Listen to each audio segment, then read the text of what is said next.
Hello पिलामने केमती अच्छ आजिकार यही ऑनलाइन शिक्षण कार्यक्रम को मु तुम मान को स्वागत जनाऊँगी। कथार अच्छी वृक्ष ही जीवन।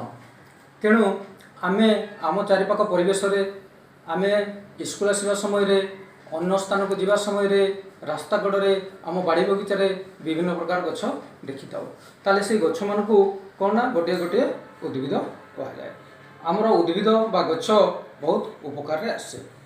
तेणु चलो आम आज तृतीय श्रेणी जना अजणार सप्तम अध्याय जो अच्छी उद्भिदर विभिन्न अंश से संबंध में जाना।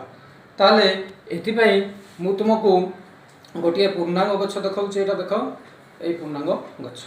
ये गछर कौन अच्छी ना ये देख माटी तले जो अंश रही जाए ताकू कौन कह जाए ना मूल बा चेर कह जाए। तापरे ये जो देखुच यहाँ तार प्रधान मूल। तापर कौन अच्छी ना माटी ऊपर को जो अंश रही यहाँ हूँ कौन ना कांड। यहाँ कांड तापर कांड पर कौन अच्छी ना एगुड़िक है तार पत्र। पत्र पर कौन अच्छी ना ये हूँ गछर फूल। फूल पर कौन अच्छी ना ये जो देखते लंबा लंबा खंडा भाया जिनस गुड़ाक युवा हूँ कौन ना ये वृक्षर फल। तेणु आम जानिले जे गोटे गछर कौन कौन रही सबू माटी तले जो अंशटी थाए ताकू कहुए कौन ना मूल बा चेर। एवं चेर रही छोट छोट जिनस जो सब बाहरी आए कौन ना शाखा चेर कहुए।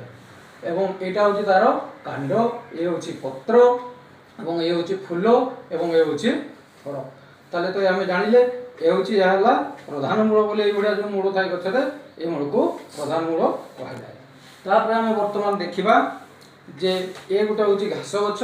ये घास गचरे जो सर सर चेर रही ये सर सर चेर थी भाया मूल को कौन कह जाए ना ये हूँ गुच्छमूल कह जाए। तेणु आम तो जानिले आज ये सब विषय।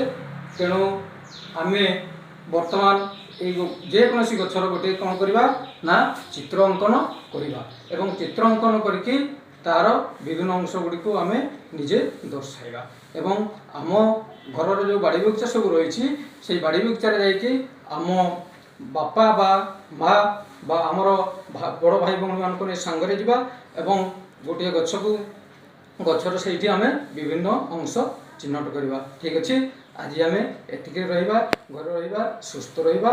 धन्यवाद।